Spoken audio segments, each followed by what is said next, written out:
peut-être pas autant, mais je dirais un bon paquet qui vont Bonjour. venir. Donc, si vous en êtes d'accord, on peut effectivement démarrer. Bon, qu'est-ce que je peux vous dire? Écoutez, voilà, on a donc notre ami Emmanuel. Donc voilà, écoutez, donc on démarre. Bon, chers amis de l'Europe, d'abord, premièrement, on est heureux de vous avoir autour de nous dans le cadre de cette 11e webconférence. On a démarré un peu contraint et forcé à cause de quelque chose qui s'appelle le virus, la Covid-19. Et puis finalement, ce n'est pas une mauvaise chose pour nous, ça nous permet de progresser. Je ne veux pas dire que le virus soit une bonne chose, ce n'est pas mon sujet. Donc cette webconférence, elle est organisée donc par la Maison de l'Europe de Rennes et de Haute-Bretagne, avec l'appui du World Trade Center. Je remercie notre ami Nicolas Beatty de l'appui qu'il nous donne, je dirais, très très régulièrement. Merci à lui. Elle se fait aujourd'hui de manière un petit peu différente ou complémentaire de ce qu'il y avait auparavant, puisque là, vous allez avoir accès à quatre intervenants qui vont, je dirais, traiter du sujet. Le sujet, je rappelle, c'est donc l'Union européenne face à la Chine, intérêts commerciaux et défis industriels. Et dans ce cadre-là, ont bien voulu répondre, je dirais, à notre sollicitation. Eh bien, de Bruxelles, où il travaille à la Commission depuis 20 ans, Guillaume Durand, donc, qui est coordinateur de la politique commerciale de l'Union européenne avec la Chine dans le cadre de la direction, la DG Commerce. Il a commencé à travailler avec M. Lamy, donc c'est déjà une vieille histoire, mais il est donc la personne adéquate pour que l'on puisse éventuellement l'interroger, lui poser des questions et auxquelles il donnera très certainement des réponses tout à fait pertinentes. De Rennes, bien évidemment, notre ami Emmanuel Taunier, président de la Chambre de commerce et d'industrie d'Ille-et-Vilaine. Emmanuel, bien, on comptera sur toi pour nous dire un peu comment est-ce que les entreprises dont tu as, je ne vais pas dire la responsabilité, avec lesquelles tu travailles en relation étroite tous les jours, eh bien, comment est-ce qu'elles voient cette problématique Chine-Union européenne. De Saint-Malo, on a notre ami Jean-Christophe Piot, donc, qui est président des conseils du commerce extérieur. Je vais dire un petit mot, vous m'excuserez, sur les conseils du commerce extérieur, puisque j'en suis également un ancien président du comité Bretagne avant Jean-Christophe. Donc, les conseils du commerce extérieur sont des hommes et des femmes qui sont en situation d'activité, qui ont travaillé ou qui travaillent à l'international et qui, dans ce cadre-là, vont conseiller à la fois les pouvoirs publics qui le demandent, les entreprises qui peuvent le souhaiter et bien évidemment aussi les étudiants. Voilà. Et puis, aux manettes, puisque là, je vais lui laisser les manettes, c'est notre ami Fabien Cazenave, donc, qui est spécialiste de l'Europe à Ouest-France, qu'on lit toujours avec un grand intérêt. Et pour, je dirais, poser la question d'un novice avant de vous laisser la parole, c'est de dire, si le consommateur que nous sommes trouve un intérêt à acheter des produits qui sont fabriqués en Chine, je pense qu'il commence à se rendre compte que, quelque part, en privilégiant uniquement l'aspect du coût, eh bien, on risque de perdre une grande partie de nos savoir-faire, une grande partie de notre indépendance industrielle, et en conséquence, parce que c'est lié, une partie de notre souveraineté économique, donc aussi notre souveraineté politique. Donc c'est toute cette problématique-là que je vais vous laisser traiter ensemble et que je vais écouter avec grand plaisir. Je vais fermer ma caméra, je vais faire comme tout le monde, n'est-ce pas? Et là maintenant, à partir de maintenant, je vous laisse en compagnie tous les quatre et on va vous écouter avec grand plaisir. Moi, je ne reviendrai qu'à la fin pour parler très simplement des nouvelles, des webconférences qui auront lieu ultérieurement. Voilà. Fabien, c'est à toi. Bonjour à toutes et tous. Merci beaucoup d'être nombreux à venir assister à cette visioconférence. Mon rôle je suis journaliste donc à Ouest France. Je fais partie des journalistes qui ont la chance de pouvoir traiter des affaires européennes à Ouest France. Nous sommes plusieurs là-dessus, que ce soit dans votre journal papier ou sur le site internet de Ouest France. Je vais avoir un rôle de modérateur. Moi, je vais peu parler. Juste pour commencer, deux choses. Premièrement, donc, comme a dit Michel Dorin, de la Maison de l'Europe, s'il vous plaît, en dehors des intervenants, on vous demande d'éteindre vos caméras et d'éteindre votre micro. ce qui évite d'une part que vous soyez mis en avant, alors vous n'en avez peut-être pas envie. Et puis deuxièmement, ça évite aussi les bruits parasites.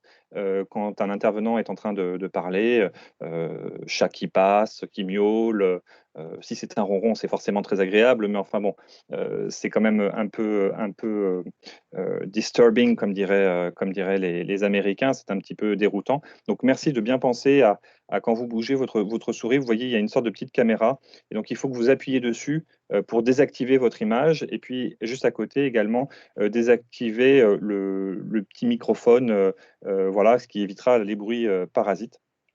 Et puis, dernière chose par rapport à ça, ce débat va se dérouler une conférence débat en 2 parties. Une première partie avec nos 3 intervenants, qui va durer environ 45 minutes. Et puis, il y aura une deuxième partie avec vos questions. Et pour pouvoir poser vos questions, vos réactions, sur un sujet qui est souvent très réactif pour beaucoup de personnes, eh bien, écoutez, vous avez la possibilité, toujours dans cette petite barre en bas de votre écran, une petite barre grisée là. Donc la troisième, en partant de la droite, la troisième case, avec une sorte de petit message. Si vous appuyez dessus, vous ferez apparaître notamment une conversation. Et là, vous pourrez poser vos questions. Et moi, je vais surveiller cet endroit pour pouvoir relayer soit vos réactions, soit vos questions après. Voilà, donc j'en ai fini un peu sur les aspects, un peu présentationnels. Juste pour vous rappeler quand même qu'on discute quand même de la Chine, etc. Parce qu'en fait, en fin d'année, il a été signé un accord global sur les investissements entre l'Union européenne et la Chine. Cet accord a été négocié depuis 2013. Et donc, il a abouti en fin 2020, toute fin 2020. Et en fait, en regardant ça tout à l'heure, symboliquement, je me suis dit, c'est drôle quand même parce que on peut dire qu'il a commencé avant le Brexit et que l'accord a été conclu après celui du Brexit, ce qui est quand même pas une mince affaire. Mais comme le Brexit, j'ai l'impression qu'il va y avoir pas mal de suites qui seront à surveiller. Et notamment, il doit être validé encore par le Parlement européen. Ça va être un vrai moment assez fort parce que vos députés européens, ceux que vous avez élus en 2019, vont avoir droit à un peu de vie ou de mort sur cet accord, parce que sans leur accord, ça n'est pas possible. Et je vous invite à regarder sur le site de Ouest France. On a publié récemment 3 tribunes assez tranchées sur cet accord-là. On s'aperçoit qu'il y a quand même des positionnements très forts autour de cette question-là. Et enfin, dernière chose que je voudrais signaler, c'est que quand même la Chine, c'est le deuxième partenaire commercial de l'Union européenne. En 2018, si j'en crois les chiffres mis en avant par l'excellent site touteleurope.eu, cela représentait 210 milliards d'euros d'exportation pour nos entreprises, donc vers la Chine, et 394 milliards d'euros d'importation de la Chine vers l'Union européenne, soit une balance commerciale, si je ne suis pas trop mauvais en mathématiques, négative de 184 milliards d'euros.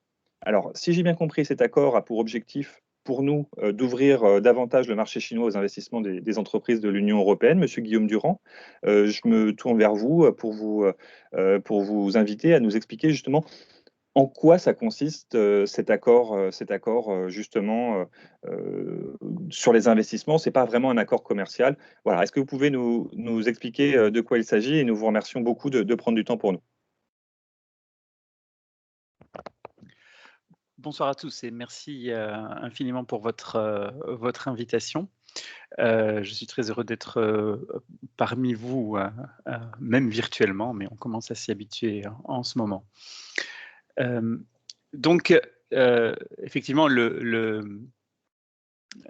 point de départ à la fois de mon introduction et de notre débat, c'est l'accord qui a été conclu politiquement fin décembre entre la Chine et l'Union européenne.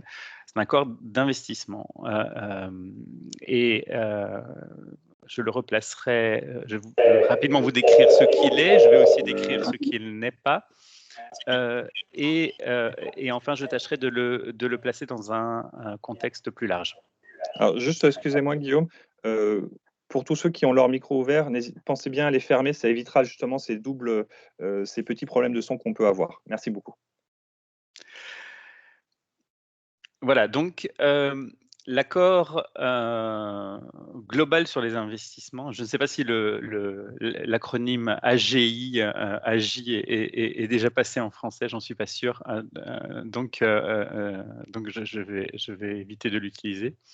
C'est l'aboutissement, comme vous l'avez mentionné à l'instant, Fabien, d'un long processus, puisque la décision de lancer ces négociations avec la Chine a été prise en 2013. Cette décision a été prise, comme on le fait pour la politique commerciale dans l'Union européenne, par les États membres conjointement, qui ont donné à la Commission un mandat de négociation. Donc, ce mandat de négociation, c'est notre feuille de route pour la négociation. Ça a été notre feuille de route pour la négociation. Une négociation qui a été relativement lente au début, mais qui s'est progressivement accélérée, qui s'est accélérée en particulier à partir d'avril 2019, où au sommet entre l'Union européenne et la Chine, on a décidé de conclure d'ici à la fin 2020. Donc, à partir de là, les négociations se sont beaucoup accélérées. On a eu des réunions de négociation pratiquement sur un rythme mensuel pendant plus d'une année, ce qui est particulièrement intensif. Et on est arrivé finalement à l'objectif politique qui était de conclure à la fin décembre 2020, tout à la fin, comme vous l'avez signalé, et juste un peu après l'accord Brexit. Alors, comme le résultat d'une négociation, on n'atteint jamais 100% de ses objectifs, mais du point de vue de la Commission, donc de nous qui sommes négociateurs, le résultat est très satisfaisant. L'objectif général, c'est d'avoir un accès plus équitable au marché chinois et un ensemble de règles qui couvrent les investissements bilatéraux entre l'Union européenne et la Chine. Le premier objectif, c'est un objectif de rééquilibrage. La situation dont on part, c'est un marché européen largement ouvert sur la base de nos engagements pris à l'OMC et dont la Chine bénéficie, et un marché chinois d'une part plus fermé dans les faits et encore plus fermé si on prend en compte la base juridique internationale. C'est-à-dire que la Chine a libéralisé depuis son entrée à l'OMC assez considérablement son économie aux investissements étrangers. Mais il n'y a pas d'instrument international juridique qui couvre ces engagements. Donc la Chine pourrait se refermer dans tous les secteurs qu'elle a ouverts sans aucune contrainte. Donc l'objectif, c'est de sécuriser ces investissements et d'aller plus loin dans l'ouverture. Donc tout ce que la Chine a effectué comme libéralisation autonome depuis son adhésion à l'OMC il y a maintenant 20 ans, on le sécurise. Ça, c'est l'objectif, un des objectifs majeurs. On sécurise aussi les libéralisations à venir, puisque la Chine s'engage à ne pas revenir en arrière pour les secteurs qu'elle ouvrira par la suite. Du côté de l'Union européenne, et justement, comme on partait d'une situation assez déséquilibrée en notre faveur, nous avons fait un nombre, en termes de libéralisation, de concessions extrêmement limité. Et en tout cas très inférieur à ce qu'on fait généralement dans nos accords de libre-échange pour le volet libéralisation des investissements. Par ailleurs, l'autre aspect, c'est d'avoir des règles qui encadrent ces investissements. Donc des règles dans des secteurs où la Chine n'a pas ou très peu d'engagement jusqu'à présent. Le premier, un des obstacles fréquemment signalés par les investisseurs européens en Chine, c'est la question des transferts forcés de technologie. Que nous encadrons pour la première fois, qui sont d'ailleurs théoriquement illégaux en Chine, mais que nous encadrons pour la première fois par des règles internationales dans ce traité. Et nous avons donc un texte que nous pourrons faire respecter en la matière. Aussi, autre domaine très important. Je me permets, Monsieur Durand, ça veut dire que pour une entreprise, elle pourra s'appuyer sur ce texte-là pour vous demander de la défendre, c'est ça, ou comment ça fonctionne? Oui. Alors, il n'y aura pas de règlement des différends pour le moment directement pour les entreprises, mais un mécanisme de règlement des différends qui passera par l'Union européenne. Et donc, une entreprise ou plusieurs entreprises, si on voit que les règles sont régulièrement bafouées, pourront être défendues par l'Union européenne vis-à-vis de la Chine sur la base de ces engagements. Autre gros sujet en Chine, les entreprises d'État, fréquemment, souvent privilégiées par deux mécanismes, leur affiliation directe avec l'État chinois et les subventions, et qui, en pratique, fonctionnent bien souvent, trop souvent, comme des instruments de politique économique.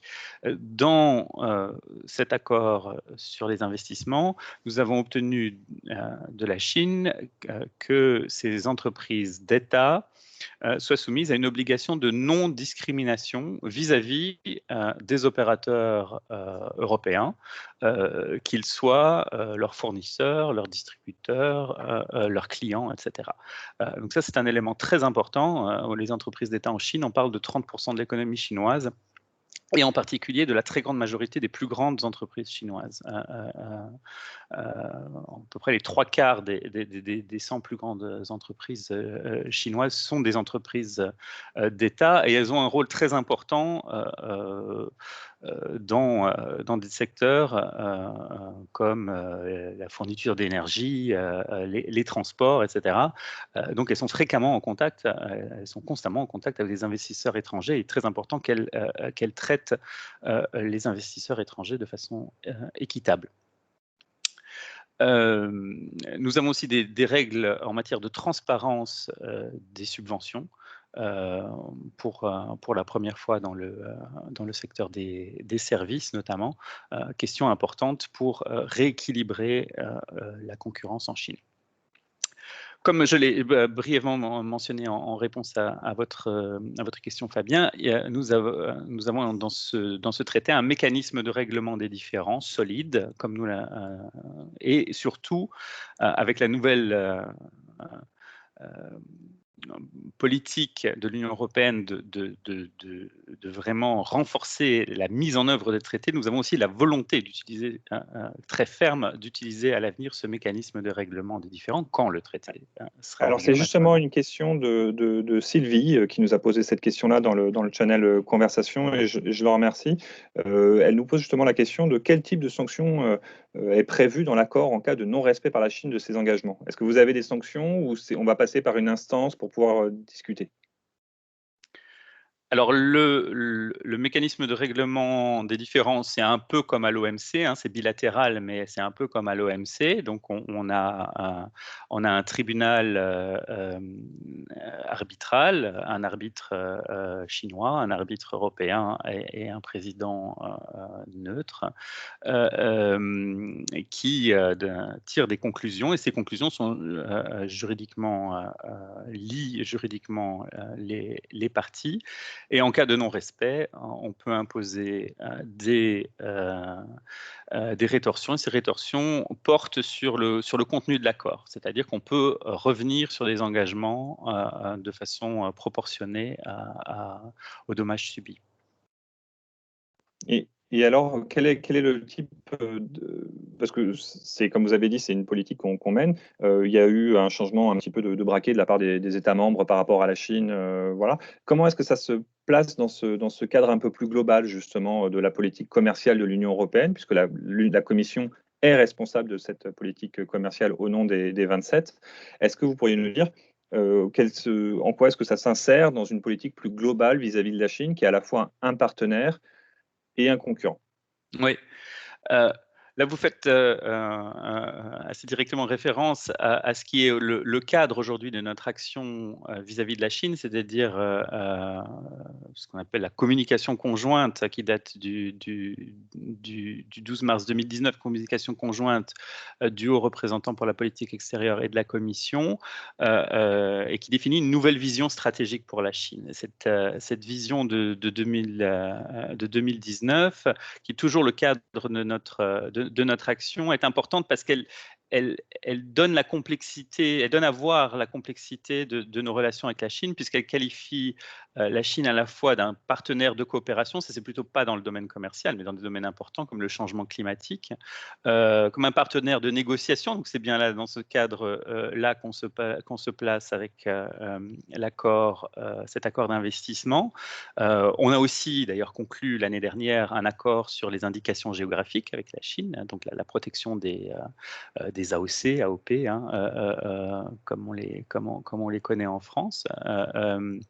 Et donc, mais aussi, cette stratégie, elle reconnaît que la Chine est un concurrent économique et même un rival systémique, puisqu'elle promeut aujourd'hui, c'est très clair, elle ne converge plus vers notre modèle économique, le modèle économique disons, des pays de l'OCDE, mais elle promeut un autre système économique et politique d'ailleurs. Et donc, c'est la complexité de cette relation qu'on veut gérer. Et donc, il y a un aspect qui est celui de la négociation bilatérale, mais il y a aussi la mise en place du côté de l'Union européenne d'un certain nombre de mesures autonomes.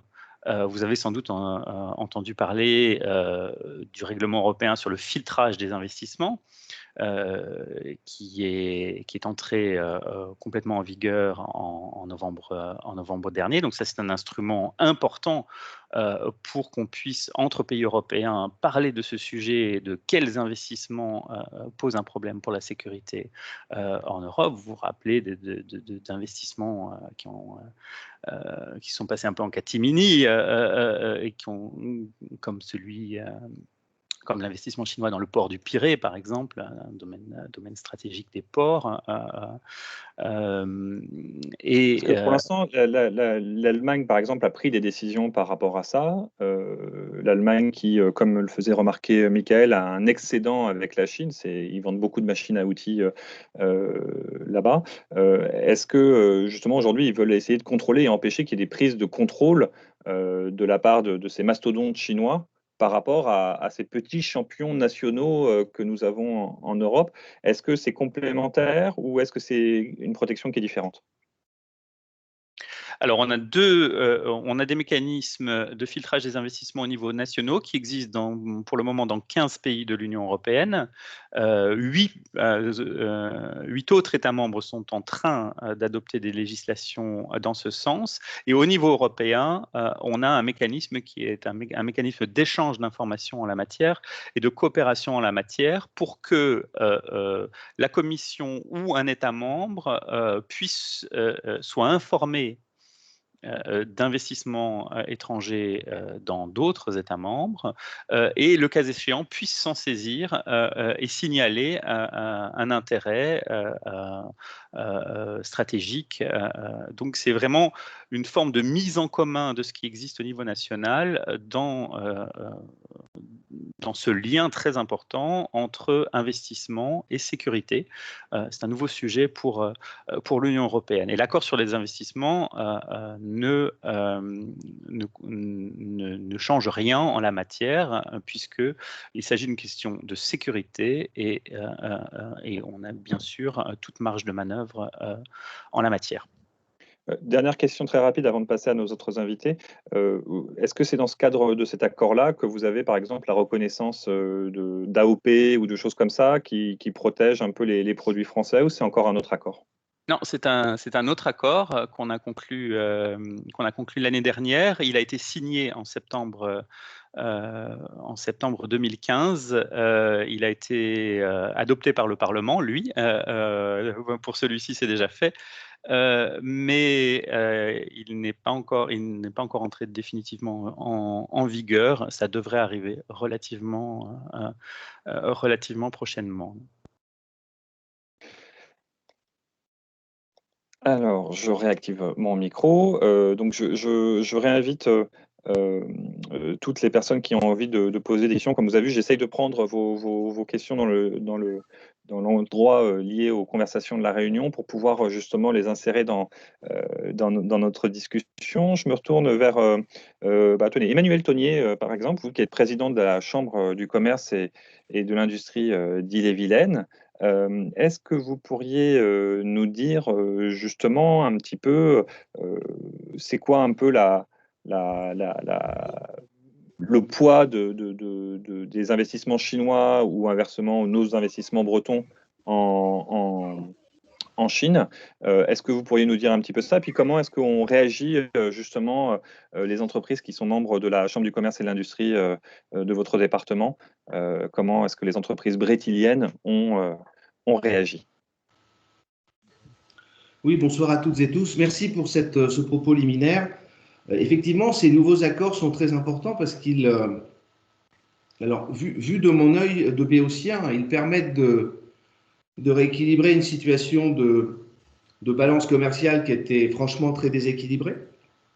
Donc, l'État français et européen a remarqué que depuis 3 à 4 ans, les investissements chinois avaient baissé. Et il était donc de bon ton que les investissements chinois se poursuivent sur nos territoires, ne serait-ce que pour compenser ces déficits structurels commerciaux contre lesquels nous ne pouvons pour le moment pas grand-chose. Ensuite, et vous l'avez dit, ces accords vont permettre de protéger un petit peu nos entreprises. Aujourd'hui, la grande crainte que nous avons et que nous avons eue et identifiée dès le début de la pandémie, c'était que, et c'est d'ailleurs ce qui est en train de se passer, les Chinois sont en train d'en sortir beaucoup plus vite que nous. On voit bien que les bateaux sont pleins, l'atelier du monde a repris. D'ailleurs, le cours et le coût des conteneurs entre la Chine et l'Europe est en train d'exploser. C'est bien parce qu'il y a l'activité a reprise et le danger, c'est que nos entreprises et notre économie qui est toujours un petit peu plus lente, elle suit toujours un peu la reprise aux États-Unis, elle est encore plus lente pour reprendre parce que nous sommes encore en pleine pandémie. Et le danger, c'est que nos entreprises soient fragilisées. Et donc, il est essentiel qu'effectivement, les pays européens, et j'entends qu'ils communiquent beaucoup entre eux pour veiller à ce que ces entreprises un peu fragilisées ne soient pas des proies un peu trop faciles. Et c'est réellement un danger aujourd'hui. Alors, pour revenir à notre territoire breton, alors, sur les 184 milliards d'euros de déficit dont vous parliez, Monsieur Cazenave, la France, c'est un peu plus de 30 milliards avec la Chine. Bretagne, finalement, c'est plutôt équilibré comme situation. Nous avons des investissements chinois importants. Il y en a un que vous connaissez tous qui se situe à Carré, qui est dans le lait et la poudre de lait, qui est historique. Mais il y en a d'autres un peu plus discrets, souvent tournés autour de l'agroalimentaire. Parce que là, sur le coup, et pour le coup, sur l'agroalimentaire, nous avons une balance commerciale avec la Chine qui est très excédentaire pour notre territoire breton. Et c'est une force, mais il faut y veiller, car quand nous allons travailler là-bas, et vous le savez tous, et c'est toujours été vrai, et ces nouveaux accords vont nous protéger un peu plus, quand on va travailler en Chine, généralement, on vous dit, il vous faut un partenaire. Il faut trouver une entreprise partenaire, il faut faire une JV, une joint venture. Et il faut effectivement faire des transferts de technologie. Alors moi, j'ai souvent posé la question à des grands industriels qui transféraient leur technologie dans le cadre de ces joint ventures en Chine. Et la réponse qu'ils me faisaient, c'est qu'ils étaient un peu obligés de procéder ainsi, mais le secret, pour ne pas tout perdre, c'était d'être innovant. C'est-à-dire que c'est la course à l'innovation. On en a parlé un peu tout à l'heure sur la qualité des AOP, la marque notamment dans le luxe, qui est pour nous en France un domaine favorable pour notre balance commerciale. La marque, l'innovation, la qualité de nos produits, c'est ce qui nous permettra de ne pas nous faire totalement plumer, car vous savez que le négoce, le commerce, est dans l'ADN des Chinois beaucoup plus que dans celui des Français. Donc nous devons y aller bien conseillés, en bien préparant nos exportations et en ayant un cadre protecteur, et c'est celui qu'il me semble avoir été aujourd'hui, en tout cas mis sur les rails depuis Alors justement, Monsieur Tonnier, j'ai une réaction de Swazig qui parle justement des entreprises sur les risques en matière alors d'IP, donc je suppose que c'est propriété intellectuelle, marque ou brevet, qui oblige à être vigilant. Elle nous dit les routes de la soie ouvrent des opportunités aux contrefacteurs de livrer des petites quantités très aisément de contrefaçon. Est-ce que c'est quelque chose auquel nos entreprises font face sur notre territoire, sur ce territoire ou pas. Et puis, je réinvite encore une fois toutes les personnes qui n'interviennent pas à penser, non, alors vous avez pour la plupart éteint votre micro, c'est chouette, mais également à éteindre votre caméra, parce que comme ça évitera de pomper trop d'énergie et trop de données, voilà, et ce qui nous permettra d'avoir une connexion encore meilleure. Donc, merci beaucoup à vous d'avance. Je vous redonne la parole, Monsieur Tony. On rappelle d'ailleurs une chose qu'on oublie, mais nous sommes sur le même continent que la Chine. Parce que dès qu'on parle de relations commerciales avec la Chine, on parle forcément d'avions, et d'ailleurs qu'on a bien utilisé quand il fallait faire venir des masques très rapidement, comme quoi ça sert quand même, les liaisons aériennes, mais on parle surtout de liaisons maritimes. Et les liaisons maritimes, quand on regarde un peu qui contrôle aujourd'hui les 3 grands consortiums de transport de marchandises, ce sont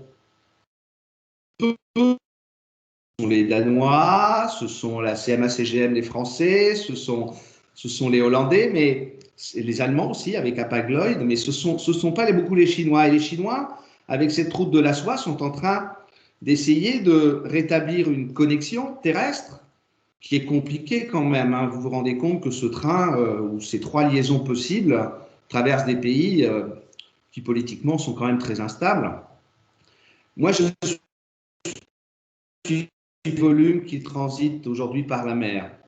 Les nouveaux porte-conteneurs qui amènent de la marchandise en Europe, c'est au maximum, et les plus gros d'entre eux, 18 000 équivalents 20 pieds, c'est-à-dire 18 000 conteneurs de 20 pieds par voyage. Avant que la route de la soie et les trains qui vont y circuler remplacent ces volumes de transport, c'est pas possible en fait. Les trains seront un appoint, un backup, un secours. Imaginons qu'il y ait une crise politique en Égypte, le canal de Suez est fermé, les Chinois ont une alternative pour envoyer leurs marchandises. Mais aujourd'hui, on voit bien que ce sont les produits plutôt riches, à grande valeur ajoutée, qui transitent via ces liaisons ferroviaires, notamment les produits d'électronique, et pas les produits dits pauvres, avec une valeur ajoutée un peu plus faible, ceux qui ont d'ailleurs tué notre industrie européenne. Et alors justement, par rapport est-ce que vous avez des exemples chez vous dans les entreprises brétiliennes? Alors pour ceux qui ne sont pas d'Ille-et-Vilaine, les Brétiliens, ce sont les habitants de l'Ille-et-Vilaine. Ça a été voté il y a quelques années lors d'un vote. Comment est-ce que les entreprises brétiliennes justement réagissent par rapport à la Chine, justement? Est-ce qu'elles sont plus concernées par une concurrence intra-européenne que par la concurrence des produits chinois ou pas? Par exemple, est-ce qu'on se fait la guerre, par exemple, vous nous parliez dans le secteur agroalimentaire, est-ce qu'on se fait la guerre entre Européens quand on va commercer en Chine? Je ne crois pas. Moi, je reprends l'exemple de M. Fontanet, ancien président des Silor. Il y a quelques années, M. Fontanet, c'était à Saint-Malo d'ailleurs, je ne sais pas si vous y étiez, M. Pion, il avait animé la journée de produits en Bretagne. Produits en Bretagne, on parle de tous les produits, mais on y parle aussi beaucoup d'agroalimentaire. Et Xavier Fontanet avait suggéré aux entreprises d'agroalimentaire de Bretagne de ne pas trop se disperser, en suggérant d'ailleurs que nous allions plutôt chasser en meute dans ces pays-là, et nous nous concentrions peut-être rien que sur la zone de Shanghai. Shanghai, ça suffit largement à toute l'entreprise agroalimentaire bretonne. Vous voyez, il faut rester assez modeste. Mais aujourd'hui, nous avons eu quelques événements très favorables pour notre industrie agroalimentaire et notre élevage aussi, à la faveur de quelques grippes porcines qu'il y a eu en Chine. D'ailleurs, vous entendez, il n'y a plus aucun problème avec le cochon en Bretagne. Forcément, nos exportations marchent très fort vers la Chine. Vous allez sourire, mais on envoie des porcelets par avion depuis Brest vers la Chine. Donc il y a une vraie reconnaissance de l'agroalimentaire breton. On est presque plus reconnu en Chine que nos pauvres agriculteurs en France eux-mêmes, voyez-vous? Direct. Mais nous avons sur ces trafics de marchandises et de produits agroalimentaires une vraie force, une vraie renommée, une grande réputation, notamment grâce à notre traçabilité. Et je pense qu'on ne se fait pas beaucoup de concurrence entre Européens. Il y a suffisamment de place, encore une fois, en Chine quand on sait arriver avec des produits de qualité. Alors c'est vrai que vous avez raison de rappeler que la Chine est un continent, est un pays continent immense qui dépasse largement le nombre en termes de villes, par exemple, de plus d'un million d'habitants. Je crois qu'il y en a des centaines, alors qu'en France, par exemple, on en a 2 ou 3. Enfin voilà, ça permet aussi de se rappeler cette échelle-là. Je vous remercie de ce rappel. Je me tourne vers vous, Monsieur Piot. Donc, vous êtes directeur du financement de la recherche du Centre mondial de l'innovation chez Rouvier à Saint-Malo. Mais vous intervenez aujourd'hui en tant que président des comités Bretagne de conseillers du commerce extérieur en France. Alors, je vous laisse dire en 1 minute très rapidement de quoi il s'agit pour ceux qui ne connaîtraient pas encore.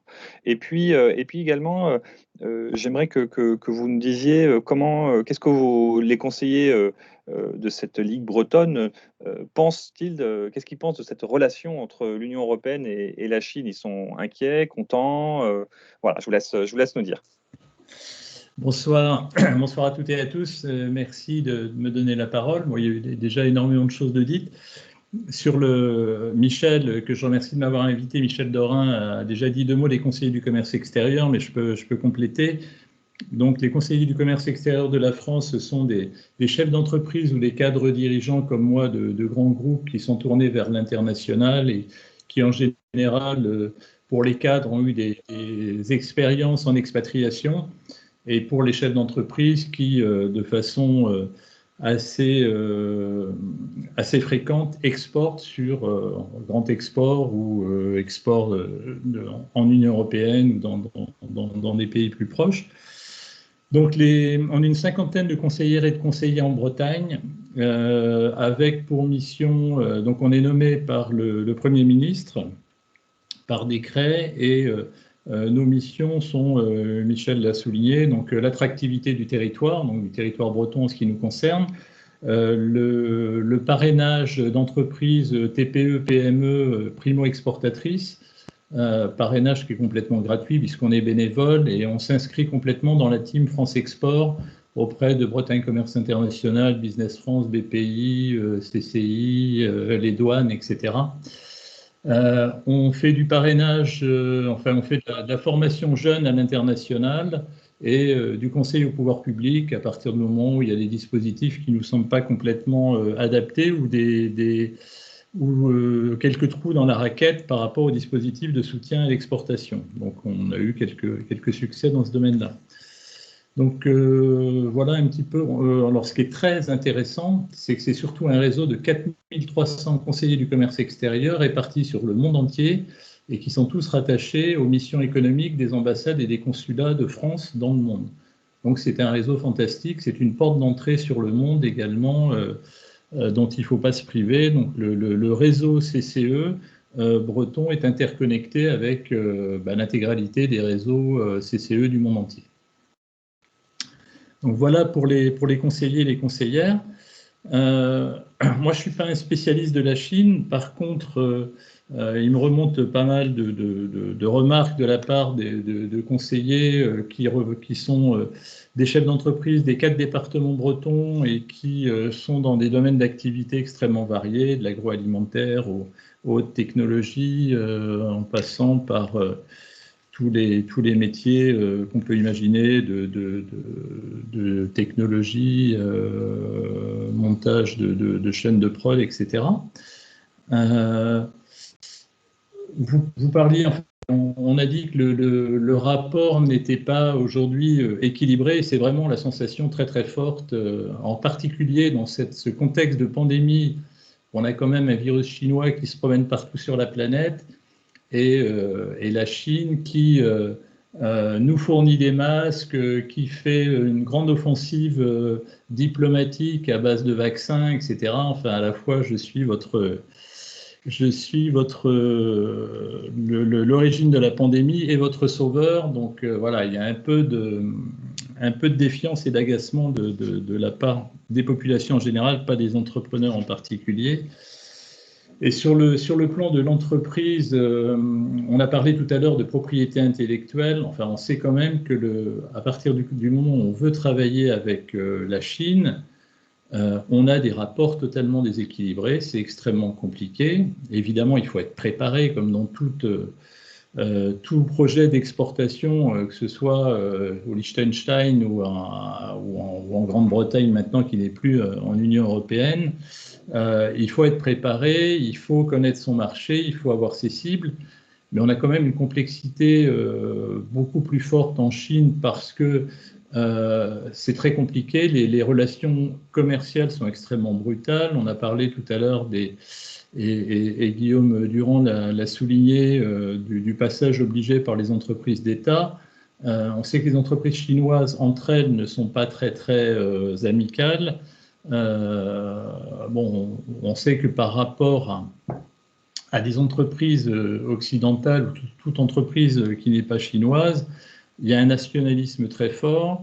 On a des entrepreneurs qui sont d'une dureté incroyable. On a un mal de chien à protéger sa propriété intellectuelle. Moi, j'ai quelques cas de conseillers en Bretagne qui se sont fait pomper, alors là sur des visites en France, des dossiers d'homologation et d'exportation de produits avec des homologations FDA vers les États-Unis, que les Chinois sont venus pomper, et depuis les Chinois exportent aux États-Unis des produits concurrents. J'ai eu un exemple à un moment, alors qui n'était pas breton celui-là, mais j'avais dîné avec Claude Satinet, qui à l'époque était patron de Citroën et qui avait installé des usines de BX, je crois, en Chine, et qui nous avait expliqué qu'il savait pertinemment qu'il y avait des sister ships de cette usine qui étaient montées un peu partout sur le territoire chinois. Évidemment, ces usines-là ne fabriquaient la même voiture, mais qui ne s'appelait pas Citroën. Et il disait, mais on ne peut rien faire. Tant qu'on gagne suffisamment d'argent pour que ça garde un intérêt, ben on le fait. Mais on sait qu'en termes de propriété, en termes de protection de la propriété intellectuelle, c'est super compliqué. Alors justement, oui. Monsieur Piot, on a pas mal d'échanges sur le channel Conversation là, sur la question justement du point de vue de la lutte contre le plagiat. Il y a des réactions pour se demander si on peut justement empêcher un peu le plagiat. Est-ce que, alors ce sera M. Durand qui répondra tout à l'heure sur est-ce que cet accord contient des choses pour protéger nos entreprises de ce point de vue-là. Mais on nous fait remarquer aussi que ce soit MLS ou Swazig, que les Chinois sont plus forcément sont plus un pays pauvre. Ils sont même depuis 20 ans quasiment le premier pays déposant de brevets. Voilà. La même chose en matière de marque. Alors, justement, comment est-ce que vos adhérents voient ce changement de paradigme? Justement, avant, on regardait un peu la Chine de haut, et puis maintenant, en fait, ils sont au même niveau que nous, et tant mieux d'ailleurs pour eux. Voilà, c'est une bonne nouvelle pour eux. Mais comment est-ce que nos entreprises s'adaptent à cette nouvelle concurrence? Il y a deux aspects. Le fait que la Chine monte en puissance, parce qu'aujourd'hui, on rêve un petit peu sur un marché d'1,4 milliard d'habitants. En réalité, quels sont les habitants qui ont de l'argent réellement, qui sont des consommateurs avec les moyens? Il y en a, on disait qu'il y en avait 35 millions, je pense qu'il y en a beaucoup plus aujourd'hui, mais néanmoins, on est très loin du 1,4 milliard. Donc, mais on a effectivement des consommateurs pour des produits à valeur ajoutée. Il faut juste bien cibler son marché.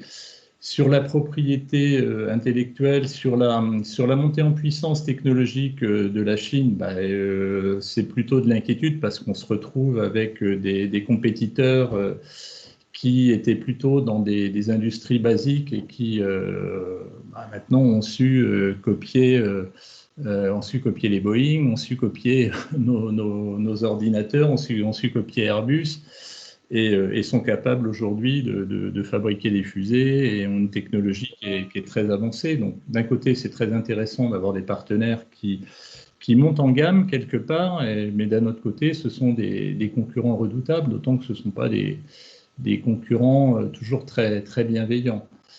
Et donc on espère que cet accord cadre d'investissement aussi va rééquilibrer les forces sans trop rêver malgré tout. Bon, c'est un signe d'ouverture et c'est intéressant. C'est intéressant aussi que la Chine considère l'Union européenne et pas seulement les États membres de l'Union. Après, moi je crois qu'on est encore loin du but puisque on est content, on a signé un accord cadre, mais je crois que vraiment ce qui va rendre riche et concret cet accord, ce sont les annexes. Et les annexes, si j'ai bien compris, vont être rédigées à partir du mois de mars. Je crois que les annexes concernent chaque État membre avec la Chine pour les ratifications. Donc j'entrevois, voilà, on a démarré en 2013, on est en 2021, on ira sans doute plus vite pour les annexes, mais je laisserai Guillaume Durand répondre à ça.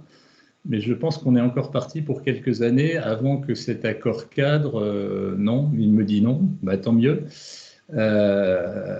soit vraiment porteur de concret pour nos entreprises. Donc, il y a l'aspect s'implanter en Chine, investir en Chine qui est intéressant. Si on arrive à faciliter ça, à éviter la fourche codine des entreprises d'État, donc faciliter ces implantations en Chine, tout le monde attend ça avec beaucoup d'intérêt. De l'autre côté, on a parlé de la réciprocité des implantations chinoises en France, et pour nous en Bretagne, ce qui est intéressant aussi. Mais vous avez parlé des filtres. Je crois qu'ils ne sont pas tous les mêmes dans tous les pays, mais je crois que le pourcentage autorisé est devenu assez bas en France. Je crois qu'on est passé de 35% à quelque chose comme 10% aujourd'hui. Donc on resserre, on verrouille, ce qui est bien aussi pour protéger nos joyaux, nos fleurons, nos entreprises. Mais le fait qu'on n'ait pas une unicité de filtrage, alors peut-être qu'on tend vers aujourd'hui, mais est-ce que c'est pas un problème qui à terme va se transformer en problème concurrentiel entre États membres qui, en fonction des filtres, attireront ou pas des capitaux chinois? Voilà, c'est une question qui est posée aussi. Voilà, vous avez tout à fait raison, Monsieur Piot, de signaler que tous les États n'ont pas la même démarche vis-à-vis de la Chine. On pense à l'Italie, par exemple, qui est très ouverte à l'investissement chinois. Pourtant, ils ont un tissu industriel qui pourrait être mis en danger, mais on sait qu'en Grèce, il y a eu un pied dans la porte qui a été mise notamment au Pirée, mais par exemple, M. Orban en Hongrie est très ouvert non seulement aux vaccins chinois, mais également aux investissements chinois qui permettent de desserrer les taux vis-à-vis de la Commission européenne qui n'est pas en odeur de sainteté à Budapest en ce moment. Je me retourne. Alors, on va faire un petit rapide tour de réaction. J'ai noté déjà des réactions et des questions que je poserai dans la deuxième partie qu'on va bientôt entamer. Donc, j'invite toute la centaine de personnes qui est présente à continuer à poser des questions. Je vais essayer de les transmettre après. Monsieur Durand, vous avez vu, sur le terrain, il y a une demande de rééquilibrage. Vous pensez que cet accord fait partie de la petite pierre qui va permettre de construire un mur pour nos entreprises sur lesquelles elles vont pouvoir s'appuyer pour pouvoir mieux commercer avec la Chine? Et non, je n'ai pas fait du tout de rapport entre un mur et la Chine du tout. Je n'ai pas fait exprès. Je suis désolé. Alors, à vous, Monsieur Guillon. Donc, c'est à nous maintenant de bâtir la muraille de Chine. Je le voyais comme une muraille positive. Hein, je ne sais pas où on va la placer. Non. cette demande de rééquilibrage, on l'a bien entendu à Bruxelles depuis longtemps. Elle est collective et c'est une demande partagée par tous les États membres. Alors bien sûr, on va toujours trouver beaucoup de nuances, mais le mandat qui nous a été donné en 2013 pour négocier cet accord, il nous a été donné par tous les États membres et quand il s'agit de le conclure à la fin de l'année dernière, on s'est retourné vers les États membres et on a trouvé un consensus de tous les États membres pour le conclure. Par ailleurs, et juste pour rassurer Monsieur Piot, les annexes ne sont pas encore publiées, mais elles sont déjà négociées. C'est-à-dire qu'on est en cours d'ajustement technique, mais il n'y a plus de négociations avec la Chine en cours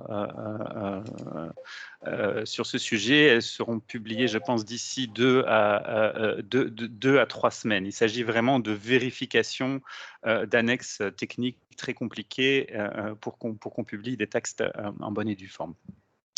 Après, jusqu'à ce qu'il entre en vigueur, ça mettra encore un petit temps, puisqu'on compte à partir de maintenant peut-être 1 an jusqu'à son adoption par le Parlement européen, obligatoire, et par les États membres au Conseil des ministres. J'ai une question justement sur est-ce que vous êtes confiant sur l'adoption au Parlement européen? Moi, je vous avoue que du côté français, les 10 eurodéputés ne sont pas du tout confiants. On a même eu Stéphane Séjourné, donc proche de Emmanuel Macron, qui a dit que pour l'instant, le groupe de La République En Marche allait voter contre. Donc voilà, on sait qu'il y a une vraie levée de bouclier au niveau du Parlement européen là-dessus. Comment est-ce que vous voyez les choses par rapport à cette ratification? Vous pensez que c'est beaucoup de bruit en attendant de réellement être sérieux et de voter? Ou vous pensez qu'il va falloir expliquer et faire preuve de pédagogie? Il y a beaucoup de bruit, mais c'est pas beaucoup de bruit pour rien. Maintenant, pour moi, ce qui est très clair, c'est qu'il va falloir continuer à expliquer ce qui est dans l'accord. En quoi il est bénéfique pour l'Union européenne. À partir du moment où l'ensemble de nos États membres ont conclu fin décembre qu'il était bénéfique pour l'Union européenne, je pense qu'on devrait arriver à en convaincre une majorité importante, on l'espère, au Parlement européen. Mais on est bien conscient à la Commission que la réception de cet accord n'a pas été extrêmement positive. Notre avis, c'est que c'est le contexte, plus que le texte, qui a joué beaucoup dans cette réception négative. Le contexte, d'ailleurs, qu'a mentionné M. Piot, de la pandémie, de relations déséquilibrées avec la Chine en général, mais aussi d'une évolution interne de la Chine, alors plus sur le volet politique sans doute, avec la reprise en main à Hong Kong, avec des questions majeures de droits de l'homme dans certaines régions chinoises. La question des Ouïghours a pris une grande visibilité en France, notamment pour des raisons tout à fait évidentes. C'est une question de première ampleur. On ne peut pas ne pas traiter cette question. Maintenant, est-ce que c'était notre objectif en lançant une négociation sur l'investissement et strictement sur l'investissement? Parce que c'est vrai qu'il y a plein de sujets qu'on ne touche pas, on ne dit pas le contraire. De résoudre la question des droits de l'homme en Chine? Non. Est-ce qu'on peut y apporter une petite contribution? Oui, on le pense, et on a des instruments utiles dans cet accord d'investissement pour aller dans cette direction. De la même manière, on traite la question des transferts forcés de technologie, on traite la question des joint ventures, qui sont dans beaucoup de cas qui ne seront plus obligatoires, et la Chine s'y engage dans un accord international. Donc il y a une vraie libéralisation bénéfique pour les entreprises, mais il y a aussi énormément d'aspects qu'on doit traiter par des instruments internes, par des instruments domestiques. La mise en œuvre du contrôle des investissements de manière effectivement plus uniforme et en utilisant au maximum le règlement sur le contrôle, le filtrage des investissements, le règlement européen qui est entré en vigueur en novembre dernier, mais aussi beaucoup d'événements, beaucoup d'autres éléments. On parle de la défense commerciale en général, l'anti-dumping, ça continue d'être un instrument dans notre attirail, et la Chine reste de loin le plus grand client. Hein, deux tiers des mesures anti-dumping sont contre des entreprises chinoises. Ça prouve qu'il y a réellement un problème de concurrence. Inégale. Donc, effectivement, l'accord sur les investissements, c'est une contribution sur le secteur des investissements, mais bien sûr dans le domaine commercial, dans le domaine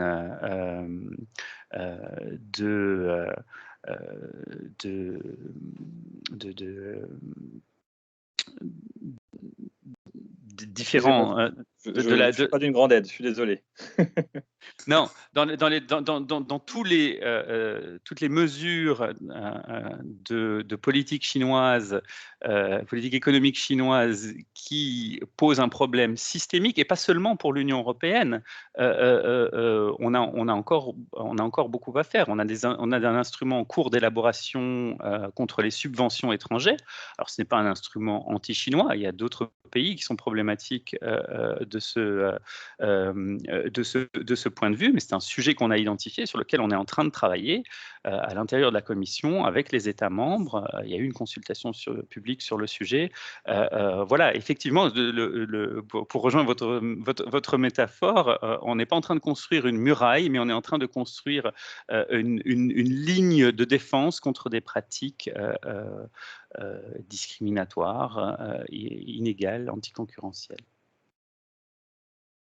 Je vous remercie. Monsieur Tonnier, est-ce que vous rejoignez ce qu'a dit Monsieur Piot par rapport à ses conseillers? C'est quelque chose que vous ressentez aussi chez vous par rapport au besoin de rééquilibrage du rapport Chine-européen? Oui, mais je l'ai dit dans le propos introductif, on a un déséquilibre commercial qui est structurel quasiment. Il faut bien compenser au moins au niveau des investissements. Je pense que c'est l'objectif qui est visé.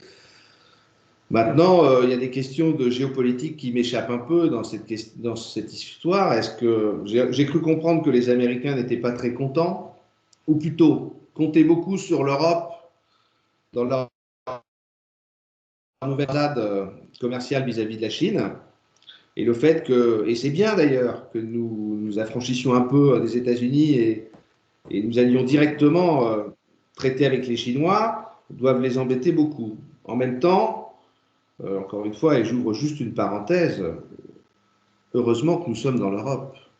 Non, mais ça paraît évident de le dire, mais vous vous rendez compte le poids que pourrait avoir un pays comme la France, celle que nous avons connue il y a celle-ci, avec un pays de cette taille-là, on pèse rien. On pèse rien. Donc même s'il peut y avoir quelques dissensions entre nous, même si on n'est pas toujours d'accord sur les taux de douane, sur les quotas des uns et des autres, enfin, on parle plus ou moins d'une voie commune. En tout cas, l'idéal est là. Maintenant, je pense qu'il y a aussi une manœuvre, peut-être tactique, pour mieux revenir avec les Américains. Je ne sais pas. Là, c'est M. Durand qui sait plus que nous. Ce sera une question qu'on lui posera en seconde partie, puisque nous avons des questions là-dessus. Vous, Monsieur Piot, par rapport à ce manque de réciprocité, je crois que, sans dévoiler de secret, votre entreprise Rouvier avait essayé de s'investir en Chine, et que finalement vous aviez un peu rétro-pédalé là-dessus. Pourquoi? Parce que c'était trop compliqué, et si on a le droit de le dire, bien sûr. Hein. Ah, par contre, il me faudra votre micro. Excusez-moi. Oui, ça c'est un cas particulier. On n'a pas complètement rétropédalé parce qu'on est encore présent en Chine, mais on a, on a abattu de la toile. On est moins présent en Chine. Après, c'est un marché compliqué, et par rapport à nos modèles agronomiques, enfin nos modèles économico-commerciaux et agronomiques, c'est un pays qui n'est pas complètement en phase avec ce qu'on sait faire, c'est-à-dire vendre des produits à haute valeur ajoutée chez les agriculteurs via la coopération, via la distribution agricole, dans la mesure où c'est très atomisé, leurs exploitations sont très morcelées, et où nous, on a en Europe des grandes coopératives et des grands distributeurs, ils ont plutôt ce qu'on pourrait appeler des épiceries ou des échoppes. Et sur le plan logistique, sur le plan commercial, c'est pas simple par rapport à nos modèles qui fonctionnent dans le monde entier très bien par ailleurs. Et puis, bon, c'est un pays particulier sur tout ce qui est affaires réglementaires, sur tout ce qui est et affaires réglementaires qui ne sont pas complètement stabilisées. C'est-à-dire que quand on commence à rentrer en relation avec un pays comme ça et à performer sur certains produits, les règlements peuvent changer ou les droits s'alourdir. Enfin, voilà, c'est un pays qui est vraiment très, très particulier. Mais je pense que notre exemple, à nous, n'est pas forcément symptomatique de tous les problèmes que peuvent avoir des PME bretonnes ou autres, d'ailleurs, mais qui sont clairement des problèmes, surtout les sociétés un peu technologiques, qui sont des problèmes de plagiat, de copie, de difficulté à protéger leur technologie, leur formulation, leurs produits. Et il est clair que pour percer là-bas, on n'a pas, justement, compte tenu de leur évolution technologique qui est très forte et qui est surtout exponentielle, il faut vraiment être dans la super qualité. Je crois que c'est Emmanuel Tenier qui a parlé du porc breton. Donc, sans être dans le grand luxe, on est quand même dans la qualité agroalimentaire qui est reconnue mondialement et du coup par la Chine aussi. Donc, c'est important de faire des produits à haute valeur ajoutée pour pouvoir percer sur ce marché. Merci beaucoup. Nous passons dans la seconde partie, pardon, puisqu'il n'y aura pas de troisième, donc c'est forcément une seconde et non pas une deuxième. Une seconde partie où nous avons déjà récolté quelques questions. N'hésitez pas à continuer à poser vos questions et je veux bien que l'invité qui a pris le contrôle, voilà, ça y est, Nicolas a pu remettre l'écran comme on le souhaitait. Monsieur Durand, j'ai quelques questions qui sont déjà venues, qui vous concernent directement. Alors je veux bien que, sans rentrer trop dans les détails, que vous essayiez d'y répondre relativement rapidement. Ce serait notamment une question de Fares sur pourriez-vous nous éclairer sur les accords convenus dans le domaine du droit du travail, discutés, il me semble, lors des négociations. Quelles sont concrètement les exigences posées par l'UE, demande Fares.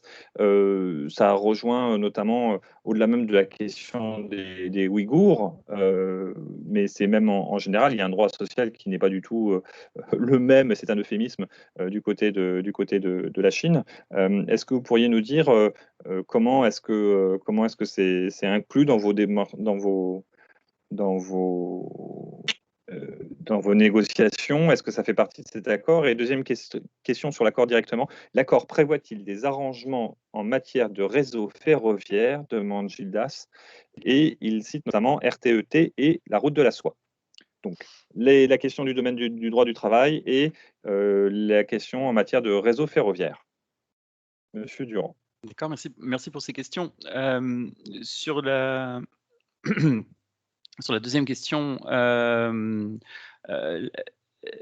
la réponse est non, dans la mesure où l'accord est un accord qui cadre les investissements, qui donne le cadre juridique des investissements dans un sens comme dans l'autre.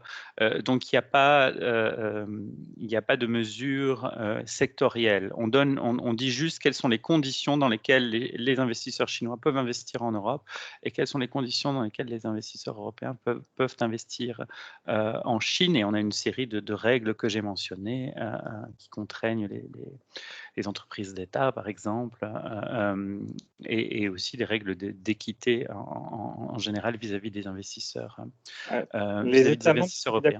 Les États membres se sont mis d'accord sur la notion de faire une taxe aux frontières, notamment. Est-ce que ce genre de mesure protectionniste pourrait être positive dans le sens où elle pourrait obliger nos partenaires à élever leur niveau social. Par exemple, si on faisait ça sur un certain nombre de respects, par exemple pour le travail des enfants ou des choses comme ça. Est-ce que c'est quelque chose qui est envisagé par la Commission ou pas du tout aujourd'hui? Ce sur quoi on s'est mis d'accord, c'est une taxe aux frontières, mais qui a un objectif environnemental. Voilà, sur le carbone. Donc sur le carbone, donc là on est l'objectif, c'est vraiment la lutte contre le changement climatique. Et autant il s'agit effectivement d'une taxe aux frontières qui a aussi pour objectif de rééquilibrer les échanges et le contexte général des échanges, donc en l'occurrence de prévenir le dumping environnemental, le dumping nuisible au climat. Autant ce n'est pas une taxe protectionniste, ce n'est absolument pas son objectif, et d'ailleurs, ça n'est pas la DG Commerce qui en est en charge. Et je ne pourrais pas vous en dire grand-chose parce que c'est la direction générale du climat qui est en charge et la direction générale de l'union douanière, donc qui effectue le contrôle aux frontières qui sont pour ceux qui ne sont pas en charge. Pour ceux qui ne sont pas familiers de la Commission, c'est un petit peu comme si on parlait de ministère. Voilà, il y a le ministère entre guillemets du commerce, le ministère. Voilà, ce sont des grandes administrations qui produisent ensuite des législations, etc. Et donc voilà, vous parliez de cette taxe carbone n'est pas gérée par vous, mais vous discutez forcément entre vous. Absolument. Comment ça, hein. Voilà, donc ce que je veux dire, c'est le sens de votre question est très juste, c'est qu'il y a des éléments qui ne relèvent pas directement de la politique commerciale, mais qui contribuent au rééquilibrage des échanges. Et ce projet-là de taxe carbone, on attend la proposition de la Commission dans l'année, est évidemment un élément très important. En tous les cas, sachez qu'au Parlement européen, les eurodéputés votent régulièrement des résolutions, donc pas des textes contraignants, appelant à une législation qui irait pour protéger le travail des enfants, enfin taxer les produits, les empêcher, etc. Sachez que vous seriez très bien vu au Parlement européen. Alors sur la question des droits sociaux, on a, bien que ce ne soit pas un accord de libre-échange classique, qu'on se concentre sur la question des investissements. Excusez-moi, j'ai un retour. Oui, pensez à bien fermer vos micros. Voilà. Allez-y, M. Durand. On a inclus dans cet accord des éléments sur le développement durable, donc en l'occurrence le respect de l'accord de Paris et le respect des conventions fondamentales de l'Organisation internationale du travail, comme on le fait traditionnellement dans nos accords commerciaux. Alors, est-ce que c'est ça qui va du jour au lendemain changer les conditions de travail en Chine? Probablement pas. Ceci dit, c'est la première fois que la Chine s'engage à travailler à la ratification des conventions qu'elle n'a pas encore ratifiées, et en particulier les deux qui concernent les deux conventions fondamentales de l'OIT qui concernent le travail forcé. Donc elle s'engage dans cette direction et donc elle devra rendre des comptes à ce sujet-là. Pour autant, ce n'est pas nécessairement par cet accord qu'on va régler la question notamment des importations éventuellement issues du travail forcé. Et la Commission s'est tout récemment déclarée prête à travailler dans cette direction-là. La demande, comme vous l'avez signalé, est très forte au Parlement européen. Elle est très forte aussi dans beaucoup d'opinions publiques nationales. Donc c'est probablement sous une forme, je ne peux pas encore vous dire sous quelle forme, mais je crois que ça fait partie aussi des instruments qu'on va mettre en place dans les prochains temps pour aussi bien montrer que On a l'aspect bilatéral dans ce qu'on fait avec la Chine. Il y a des choses sur lesquelles on peut s'accorder, on veut s'accorder et avoir un instrument conjoint, comme cet accord sur l'investissement. Et il y a des choses qu'on doit faire de notre côté, parce que ce n'est pas dans la négociation avec la Chine, fondamentalement, qu'on va résoudre la question de l'importation de produits issus du travail forcé. La Chine nie évidemment qu'il y a du travail forcé en Chine, donc il n'y a rien à discuter directement sur ce sujet avec la Chine. Alors, je me tourne vers nos deux autres invités. On a une question, alors je ne sais pas, vous n'êtes pas forcément spécialiste de ça, mais vous allez peut-être, c'est une question qui est intéressante, qui a été posée par Damien tout à l'heure, qui dit comment faire pour qu'un port français, Le Havre par exemple, alors je sais bien que Le Havre n'est pas en Bretagne, mais voilà, récupère le flux chinois qui aujourd'hui passe par les Pays-Bas, notamment le grand port de Rotterdam. Est-ce que justement aujourd'hui est-ce qu'on pourrait s'organiser nous au niveau français pour permettre justement de récupérer un petit peu ces flux, où aujourd'hui la bataille est déjà perdue parce que le port de Rotterdam est tellement important du point de vue logistique que tout est organisé et que les entreprises chinoises vont forcément passer par là. Est-ce qu'il y a encore des choses à gagner? Le Havre, à titre de comparaison, c'est 6 millions de... Non, c'est moins que ça, c'est 3 millions de conteneurs par an, quand Rotterdam, c'est 13. Il y avait une question tout à l'heure sur la route de la soie, et c'est sur les liaisons ferroviaires qu'on a un peu sauté. C'est vrai que c'est important. Encore une fois, les Chinois cherchent à retrouver une forme d'indépendance sur le transport et la logistique. C'est un élément essentiel dans les importations et les exportations. Et cette liaison ferroviaire, bien qu'elle n'aura jamais les capacités du transport maritime, elle permet aujourd'hui d'arriver au cœur de l'Europe, puisque ces routes de la soie arrivent à Duisbourg. Duisbourg, c'est le plus grand port fluvial d'Europe, qui est à quelques enclavures de Rotterdam. Vous voyez, tout ça arrive au cœur de l'Europe, et notamment de la Ruhr, pas très loin. Et l'idée qui avait germé à une certaine époque, parce que les interconnexions ferroviaires, malheureusement, fret SNCF aujourd'hui ne représente quasiment plus rien. Je vous rappelle qu'en Bretagne, 25% des marchandises qui sortaient de Bretagne il y a encore une vingtaine d'années, rentraient par le fer et sortaient par le fer. Aujourd'hui, c'est moins de 3%. Il existe des solutions. Il y a quelques logisticiens un peu audacieux comme l'AE qui se sont lancés vers des liaisons vers Lyon, vers le sud de la France, etc. Mais peut-être que, et je pense à vous, à Saint-Malo, il y a peut-être une idée beaucoup plus fine, c'est d'avoir des bateaux qui rentrent directement vers les Pays-Bas et rentrent vers Duisbourg et là vont attraper cette liaison ferroviaire vers la Chine. Encore une fois, les bateaux, c'est comme les trains, on les remplit à l'aller, mais il faut les remplir au retour aussi.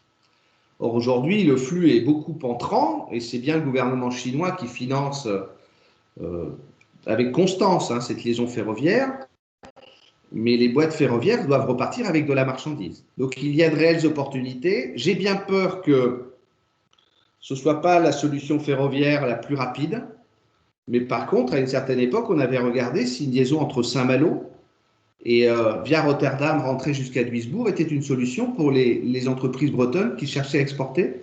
Je pense qu'il faut continuer à réfléchir à ça. Et puis, juste un point sur, non pas la production, parce que l'impact environnemental complexe à calculer d'ailleurs. Moi, je peux vous parler du domaine que je connais un peu mieux, puisque, vous l'avez compris, la logistique internationale et le transport, c'est un peu notre métier au travers des logiciels que nous développons. Nous essayons aussi d'évaluer l'impact du transport en termes d'environnement. Et je peux vous dire qu'un conteneur qui quitte la Chine et qui vient en Europe avec un bateau sur un porte-conteneur qui transporte 18 000 boîtes, en termes d'impact environnemental du transport, pollue beaucoup moins qu'un camion qui vient d'Allemagne. Donc ça replace un petit peu, vous voyez, ça redimensionne un peu la carte, et notamment l'impact CO2 du transport n'est pas forcément en notre faveur, voyez-vous. D'accord. Alors, je me tourne vers M. Piot. On a une question de MLS sur la question de l'investissement dans l'innovation, qui dit qu'en Europe, on l'a pas assez fait. Alors, juste un petit détour. Mickaël nous signale que les bateaux venant de Chine s'arrêtent au Havre aussi, ce que vous nous avez dit, M. Tonnier. Mais la vraie concurrence est surtout entre Rotterdam, Anvers et Hambourg. Ce à quoi je réponds, oui, mais maintenant, nous avons un ancien Premier ministre qui est maire du Havre. Donc, peut-être qu'il va faire son influence pour pouvoir justement rendre sa patrie encore plus forte. Voilà, je digresse un petit peu, je n'ai pas forcément la solution, mais je vous remercie en tous les cas de toutes vos réactions sur le mur, qui nous permet d'avoir la conversation et de passer nos questions. Donc, Monsieur Piot, sur la question de MLS, sur les Chinois mobilisent leurs ressources pour innover, alors encadrés par des entreprises américaines ou taïwanaises par procuration. Il y a vraiment un enjeu d'innovation et c'est là-dessus que l'Europe pourra jouer demain face à la Chine, ou c'est par un tissu industriel qu'on va relocaliser, qu'on va en redevenir plus puissant? Non, enfin, je crois qu'il ne faut pas rêver sur une relocalisation, en tout cas la relocalisation de l'industrie, une partie de l'industrie qui est fabriquée aussi aujourd'hui en Chine. Ce serait très compliqué à rapatrier, ce serait très long. Et on a évidemment des problèmes concurrentiels de coûts. Par contre, sur favoriser la technologie, être en avance d'un coup sur la technique, on dit que maintenant les Chinois produisent des avions, des fusées, etc., des satellites. Il faut qu'on conserve une avance technologique, pour moi, clairement, en termes concurrentiels. La Chine, c'est un rapport de force, on le dit depuis le début de cette conférence. C'est un rapport de force et les Chinois ont tendance à considérer comme interlocuteur valable quelqu'un qui est capable pas de leur tenir la dragée haute, mais en tout cas de discuter d'égal à égal avec eux ou même d'avoir une avance technologique sur eux. Donc je pense que c'est plus simple de discuter avec des Chinois en ayant cette avance technologique et en étant, puisque de toute façon on sait que sur le plan des coûts de revient, on est supérieur à eux. Il faut, enfin, vraiment dans les accords qui vont être construits, évidemment, il y a cet aspect technologique avancé qui doit vraiment en Union européenne, ce qui pose des problèmes d'ailleurs. J'ouvre une petite parenthèse, mais on a un excellent outil en France qui est un outil qui est en train de se répandre un petit peu partout en Europe, qui existe déjà dans beaucoup de pays, qui s'appelle le crédit d'impôt recherche. Malgré la sanctuarisation de cet outil qui permet à la technologie, qui permet à la recherche au développement européen et à la R&D française d'avancer, malgré une certaine sanctuarisation qui était annoncée par tous les présidents de la République depuis que Nicolas Sarkozy avait dépoussiéré le dispositif. On n'arrête pas de le raboter, on le sanctuarise, mais il est raboté en permanence. Il y aura encore un très gros coup de rabot en 2022, pardon, avec l'arrêt du doublement du crédit d'impôt recherche sur les partenariats avec des laboratoires publics, entre privés et publics. Et c'est vraiment dommageable, puisque la recherche européenne coûte très cher et c'est un instrument de rééquilibrage des coûts. Voilà, c'était juste une parenthèse et un petit coup de gueule, là, en tant que patron du financement de l'innovation. Mais oui, clairement, il faut qu'on garde une avance technologique. Il faut aussi que dans les accords, on ait cet aspect environnemental. On n'arrête pas de parler de la COP21, d'environnement, on parle de bilan carbone des produits. Effectivement, il faut qu'on intègre ces aspects-là dans l'équilibrage des relations avec des pays comme la Chine, puisque on le sait, si les sols chinois sont très acides, on sait pourquoi. C'est pas seulement la surfertilisation, c'est aussi la pollution qui vient abîmer leur sol et pas que, abîmer leur santé aussi. Mais en tout cas, le coût de cette de ce respect de l'environnement rééquilibrerait les coûts de revient entre nos deux pays. Et en tout cas, nous qui essayons, alors je sais qu'on n'est pas complètement blanc-bleu par rapport à nos engagements sur la COP21, mais en tout cas, on est vertueux, on essaye de l'être de plus en plus. Mais tout ça, c'est un coût pour nos entreprises. Et ce coût-là, aujourd'hui, crée un déséquilibre par rapport à d'autres pays qui sont moins vertueux, comme notamment la Chine, mais pas que. Quand on se promène dans la zone industrielle de Philadelphie, on se rend compte aussi que bon, les normes environnementales ne sont pas les mêmes partout. Je vous remercie. Alors, je vais lire quelques réactions qui n'amènent pas forcément de questions de réponses, mais que je trouve intéressant de la part des gens qui assistent à cet événement. Michael, par exemple, nous rappelle que l'Union européenne pèse 6% de la population mondiale. Or, 15 pays d'Asie et du Pacifique ont signé le 15 novembre 2020 un important accord commercial promu par la Chine. Et ce partenariat régional économique global devient l'accord commercial le plus important du monde en termes de produit intérieur brut et concerne plus de 2 milliards d'habitants et 30% du PIB mondial. Donc c'est vrai qu'effectivement, on a un peu tendance à voir les pays, notre continent européen, avec un pays à chaque fois. Mais en fait, c'est vrai que il est tout à fait vrai que les pays asiatiques essayent de s'arranger, même si on n'est pas tout à fait sûr du résultat de cet accord-là, tellement il est favorable à la Chine. Isabelle nous dit la Chine est le principal producteur de semi-conducteurs au niveau mondial. La demande croissante de ces dernières semaines a amené les tensions à l'import, notamment sur la France et pour certaines entreprises bretonnes majeures.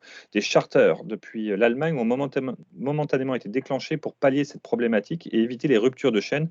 Il y a donc des solutions européennes à développer. Vous avez tout à fait raison, Isabelle. On l'a vu également sur un sujet qui est beaucoup plus mineur en apparence, qui sont les masques, et où on a eu énormément de mal à s'organiser. Et avant que la commission revienne siffler la fin de la partie, on avait tendance un peu à shipper les masques entre nous, en plus, plutôt que de s'organiser ensemble. Et enfin, je voudrais citer Damien qui dit l'Asie, en citant la Corée, le Japon, Taïwan, l'Inde et la Chine, bien sûr, a investi depuis 25 ans sur la tech, donc les nouvelles technologies.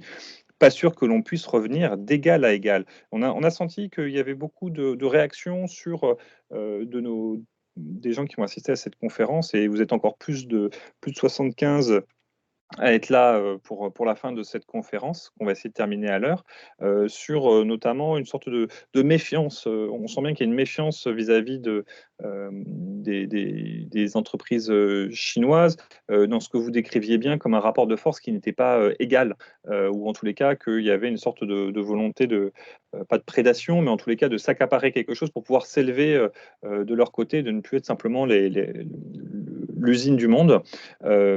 J'ai une question de FX sur la réciprocité s'organise-t-elle de façon ferme? Est-ce vraiment le cas? Donc, vous voyez, il y a un doute, Monsieur Durand, sur voilà, vous avez signé un accord, mais bon, c'est pas forcément, ça va pas forcément être facile de le faire respecter. Comment est-ce qu'on va montrer nos muscles européens? Est-ce que notre marché intérieur, qui est énorme, qui est très riche, peut suffire à faire plier la Chine,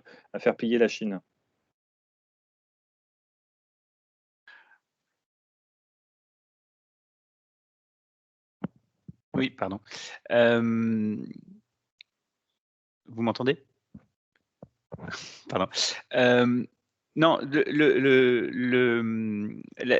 la question du rapport de force. Bon, d'abord, ça a été dit, mais je crois qu'on vis-à-vis de la Chine, et encore une fois, même si quand on regarde entre nous quels sont nos débats à l'intérieur de l'Union européenne, on a tendance à se concentrer sur les différences, mais vis-à-vis de la Chine, on a aujourd'hui tous les États membres qui se tournent vers le niveau européen et qui se rendent bien compte que c'est à travers l'Union européenne qu'on peut peser vis-à-vis de la Chine. Ça n'empêche pas évidemment les États membres d'avoir des relations bilatérales, de continuer leurs activités, y compris dans le domaine de la promotion du commerce et de l'investissement pour laquelle ils sont compétents. C'est pas du ressort de l'Union européenne, mais si on veut peser, et je crois justement, ça a été dit, je crois que c'est M. Pio qui l'a soulevé, le fait même que la Chine souhaite s'engager avec l'Union européenne sur le terrain des investissements, c'est extrêmement significatif. La Chine, elle négocie, elle a négocié. Je voulais aussi revenir là-dessus. Elle a négocié un accord avec les Américains, avec l'administration Trump. C'est l'accord dit de phase 1 de janvier 2020. Ça a été mentionné aussi l'accord asiatique, le partenariat régional et économique global signé en novembre dernier, donc qui inclut la Corée, le Japon, l'Australie, la Nouvelle-Zélande. Donc tout le monde négocie avec la Chine. La question, tout le monde veut négocier avec la Chine et améliorer les conditions de la relation économique bilatérale. Et pour ça, il faut qu'on utilise toute une panoplie d'instruments. Et donc cet accord d'investissement, c'est un instrument important dans cette panoplie, mais il a un champ et des objectifs limités. Nous estimons que par rapport au mandat qui nous a été donné, c'est un bon accord qui mérite d'être engrangé et qu'ensuite on s'efforcera, bien entendu, de faire appliquer, parce que les enjeux sont importants. Évidemment, quand on a, si on a des concessions chinoises dans le domaine des transferts, pour l'interdiction des transferts forcés de technologie, on a bien l'intention de les faire respecter. C'est à ce moment-là que la valeur de l'accord sera prouvée. Et il est très significatif qu'avec nous, avec l'Union européenne, la Chine a pris des engagements qu'elle n'a jamais pris avec aucun autre acteur. La Chine a accepté de faire ça. Elle a pensé que c'était son intérêt bien compris, mais ça montre aussi que nous négocions. Nous avons pour cet accord négocié en position de force en réalité. Ça, je pense que c'est important de le souligner. Alors, je vous remercie. On va arriver à la fin de cet échange. Je remercie vraiment toutes les personnes qui ont réagi dans l'espace de conversation. J'essaie de relayer au mieux vos questions. J'en prends une dernière. Allez, Isabelle, qui dit « Ce sont aussi nos choix individuels de consommation actuels et futurs qui pourront avoir du poids au niveau écologique. On ne peut plus privilégier que l'aspect coût. Je suppose qu'elle pensait qu'il fallait privilégier aussi d'autres aspects, se renseigner, être des consommes acteurs, sûrement, comme on disait il y a quelques années. Et elle nous invite à lire un livre, Le Big Bang des nouvelles routes de la soie, de Pierre Don et Henri Tsiang, aux éditions L'Harmattan. Je vais regarder ça. Je vais me rajouter un livre dans ma pile à lire qui est déjà plus grande que moi, mais c'est pas grave, tant pis. Je vais le faire quand même. C'est un sujet qui est important. En tous les cas, nous l'avons vu. En une minute, est-ce que vous pourriez tous nous dire un petit mot de conclusion en une minute? Comme ça, après, je passe la parole à Michel Dorin de la Maison de l'Europe de Rennes et de Haute-Bretagne. Par exemple, Monsieur Pio, qu'est-ce que vous voudriez dire aux personnes qui nous ont écoutés, qui sont encore plus de 70 à être là ce soir?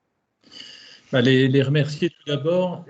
Oui, mon micro est branché. Donc, les remercier tout d'abord et puis conclure sur l'aspect, effectivement, la Chine est un énorme marché, c'est un marché compliqué, difficile, mais c'est une véritable ouverture que cet accord entre l'Union européenne et la Chine, et je crois qu'il faut se réjouir tous, et au niveau de nos entreprises, de cette avancée, de cet accord qui va, même si ce n'est pas la panacée, mais va ouvrir des perspectives et il faudra savoir les saisir. Alors, avant de passer la parole à Emmanuel Tonnier, je vais juste citer Yves Camille qui me sauve un peu la mise, parce que moi qui n'ai pas le temps de lire forcément tous les livres que j'ai déjà à lire, qui nous signale qu'il y a un documentaire sur la route de la soie sur France 5 samedi dernier, donc qui est probablement encore disponible en replay. Je vais commencer par ça. Monsieur Tonnier, à vous la parole. Oui, moi je pense que ces accords vont dans le bon sens, car rien ne sert de trop résister. Et la meilleure défense, c'est souvent l'attaque. Donc il faut y aller armé, je pense en meute, un peu plus que nous le faisons aujourd'hui. Il faut se protéger un peu. On est vraiment dans une bataille avec des gens qui culturellement, on a parlé de copie tout à l'heure, mais enfin, l'habitant de Chine est instruit à la copie dès son plus jeune âge, lorsqu'il apprend à écrire, ne serait-ce que ça. Pendant 6 ans à l'école, on copie.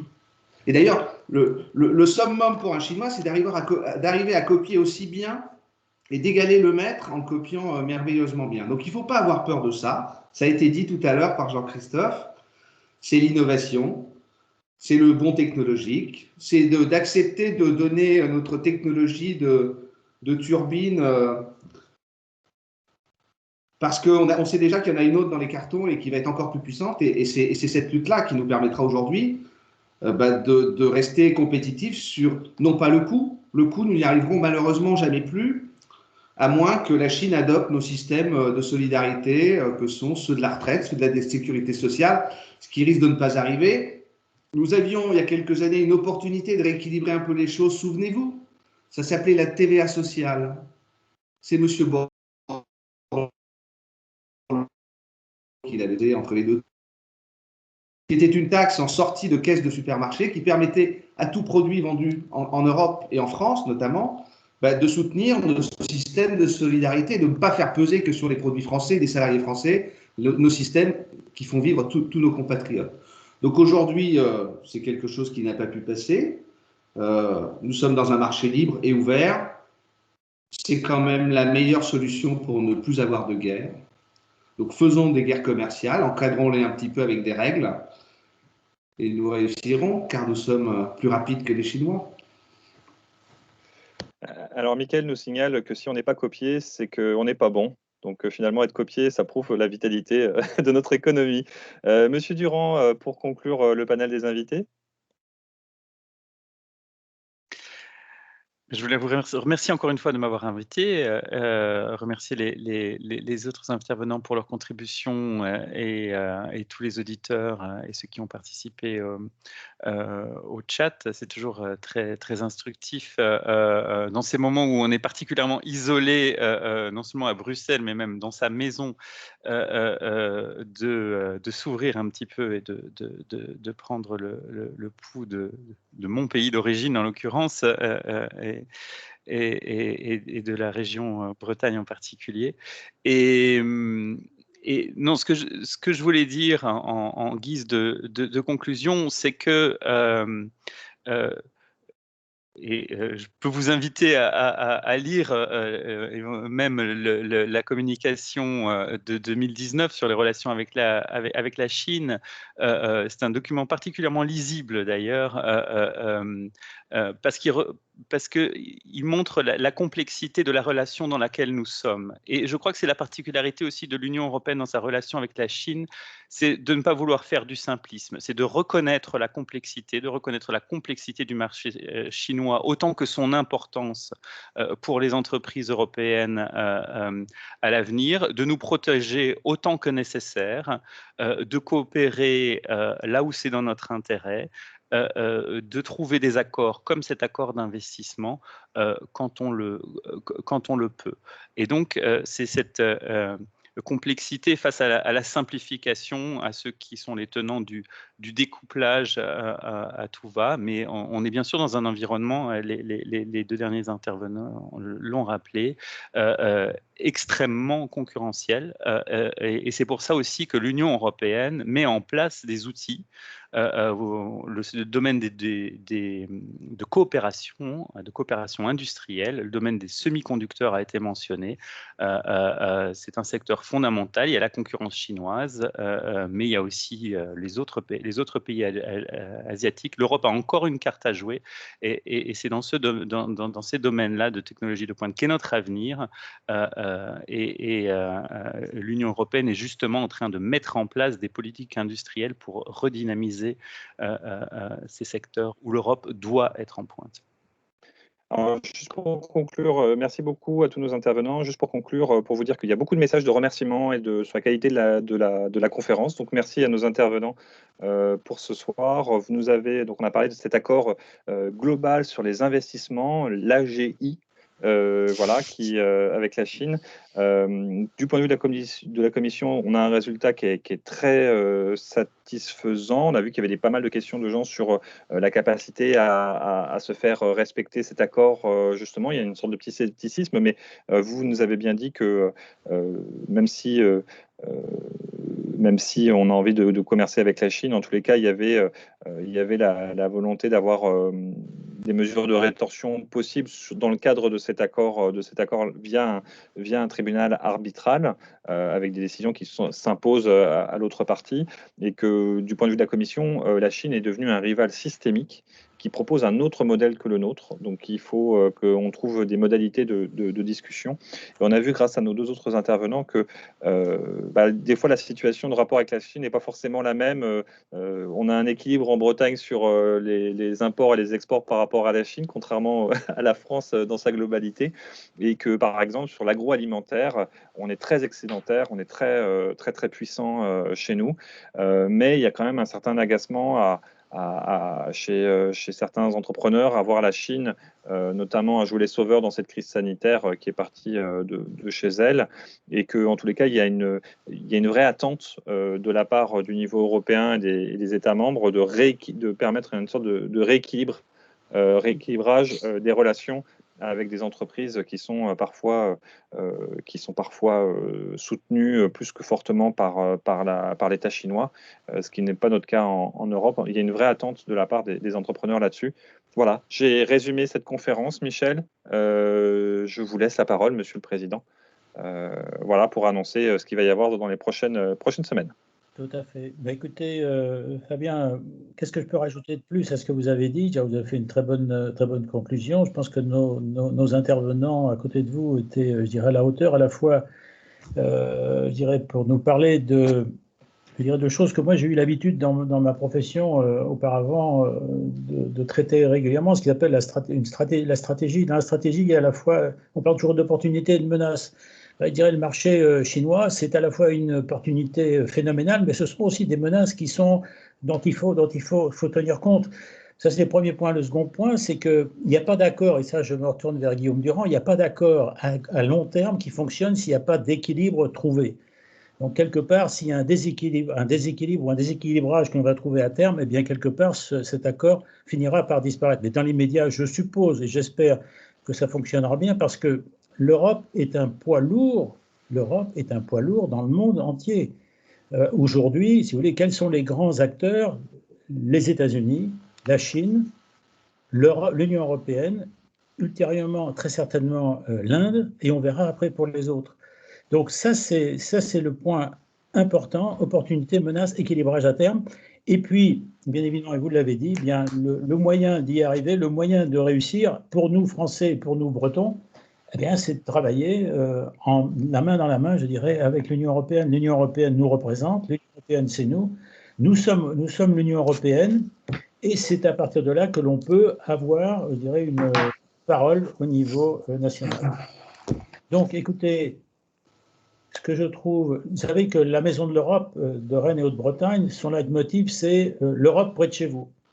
Eh bien, l'Europe près de chez vous, on l'a eu ce soir, puisque d'un côté, on avait notre ami Guillaume Durand de Bruxelles, et puis on avait et puis vous, je dirais, les locaux de l'étape, hein, de Rennes, de Saint-Malo, et voir éventuellement avec des photos qui ne viennent pas de Bretagne, mais plutôt de Charente-Maritime, d'un coin que je connais également bien, mais disons globalement, on n'est pas complètement dépaysé. Donc, en tout état de cause, à vous tous, merci. C'était vraiment très agréable et très sympathique de votre part d'avoir répondu positivement à notre sollicitation. On ne vous sollicitera pas la prochaine fois, mais vous pourrez écouter les prochaines webconférences que nous mettons actuellement sur pied. Les thématiques seront les suivantes. En mars, on va parler de transition numérique, de protection des données, de cybersécurité. C'est quelque chose qui est important et qu'à nouveau, il faut que l'on traite. Quelque part, on sait aussi que, à mon avis, les Chinois sont aussi un peu, je dirais, en embuscade. Et il faut donc que nous fassions attention, je dirais, à nos propres entreprises, à ce que nous pouvons faire, nous. Après, on parlera, ce sera un autre point qui va concerner aussi, qui concerne aujourd'hui beaucoup l'Union européenne, c'est la politique migratoire. La politique migratoire est un grand sujet aujourd'hui. Qu'est-ce qu'il faut faire? Et puis en mai, avec l'arrivée du Portugal en tant que présidence du Conseil de l'Union européenne, eh bien, on parlera du socle européen des droits sociaux, qui est quelque chose aussi qui est important. On a parlé, je dirais, on a touché quand même quelques mots avec les Chinois, hein, le socle européen des droits sociaux. Il faut que déjà entre nous, on arrive à ne pas avoir trop de déséquilibrage, et puis si on peut après exporter un peu cette notion sociale vers des pays qui aujourd'hui ne l'appliquent pas trop fortement.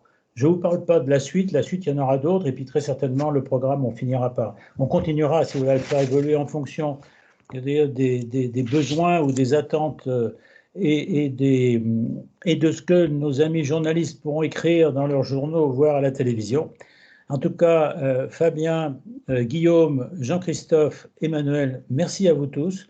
Moi, j'étais très heureux de vous écouter, et puis j'espère que, c'est ce qui a été dit, et j'ai vu ça, beaucoup de gens qui sont partis, ou qui sont en train de partir de la réunion, vous remercie, je dirais, de la qualité de nos débats. Merci à vous.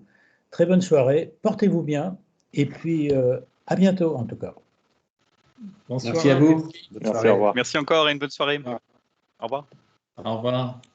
Merci, au revoir.